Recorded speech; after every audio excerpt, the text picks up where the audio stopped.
take your marks.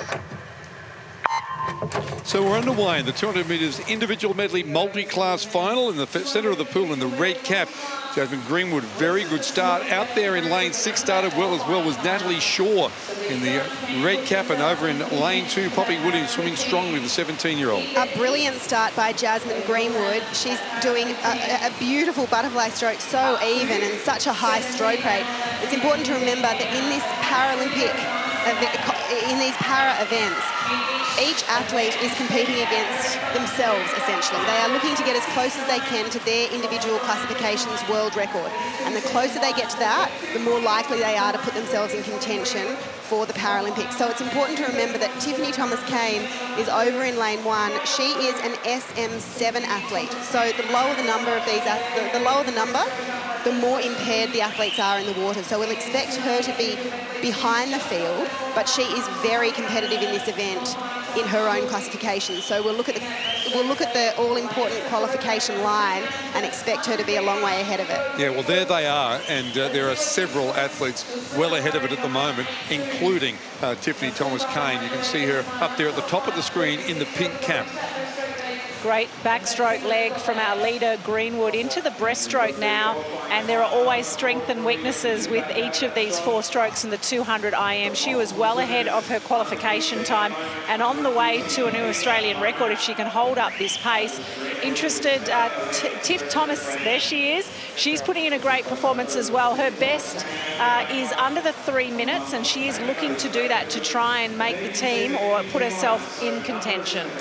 So that qualifying line was getting very close to Jasmine Greenwood there. She's already qualified, though, with that swim this morning. And up at the top of the pool in lane 1, Tiff Thomas-Cain, as you said, swimming very strongly in her division, and she's in front of her qualifying line by some margin. But Jasmine Greenwood, she's already qualified, but what can she muster here with about 40 metres to go? That qualification line is just starting to sneak past her.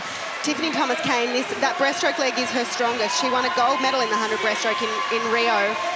And we're cheering now for Jasmine Greenwood, hoping, she snuck ahead of the qualification line. She sure has. She's going to qualify, don't worry about that.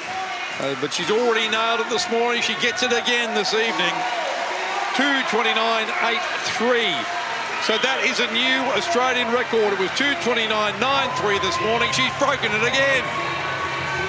What a fantastic swim by Jasmine Greenwood. She will be absolutely thrilled with that. It was a great freestyle leg. She slipped off the time and then got ahead of it. She had a blistering freestyle leg, and here comes Tiff Thomas-Cain. She'll be looking to get under her qualification time of 2:59.22. Just outside of it. Yep. Great performance, though. You see her in the breaststroke. The 100-metre breaststroke is her main event, so she'll have another opportunity later this week. But all eyes on Jasmine Greenwood posting a qualifying time and another Australian record. 2 in one day is not bad. Absolutely delighted, and as you said, she got a terrific start in the fly. She was, from the start to the finish, she has a beautiful technique in the butterfly. She was so efficient. Her stroke rate was really up. You'll see how even and how balanced she is. And her turn and underwater work into this backstroke, brilliant as well. As a backstroker, what do you think, Nicole? Well, I see the head being nice and still, which is what you want in backstroke, and then the body moving from side to side. Here's Tiff in the breaststroke. As we said, it is her main event, really snapping the ankles at the back end of the kick, staying nice and low when she comes up to take the breath, and the final stages for Jasmine. Yep, she's off to the games. You would think that is certainly an Australian record. They'll take some time to ratify it, but it is an Australian record. Tiff Thomas-Cain, of course, a defending champion from Rio. The other thing is, if she gets in the breaststroke, then she can start in another event. It's not just about, you've first got to get onto the plane. You can then jump to another event. Yes, and I expect Tiff Thomas-Cain to make the 100-metre breaststroke, but we'll have to hold our bated breaths until later in the week. But it's a qualifying time, and it's a new Australian record of 2:29.83 as we head down to G.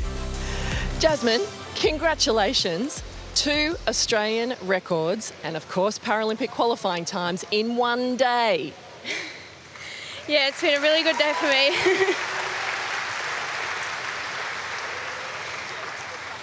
You were just 16 years of age. How do you possibly have that much composure coming in to these trials? Well, unfortunately, my age doesn't give me bonus points. I have to swim against everyone else, and it's a fair playing field with the multi-class system. So I've been doing this for 5 years now, so you'd think by then I'd be pretty good at it, and I guess that's how I keep my composure throughout the meet. We have had such a strong Paralympic swim team for so many years now. What does it mean to you to now have the possibility to join that group? Oh, it would be amazing. I've had a very tough couple of years. Like, I had the bushfires in 2019. I lost a lot of my property, and then we had COVID. So to get through all of that and then have this opportunity is massive for me. And to swim so fast doing it as well. The best way to post a qualifying time is to do it breaking the Australian record. Jasmine, congratulations. Thank you very much.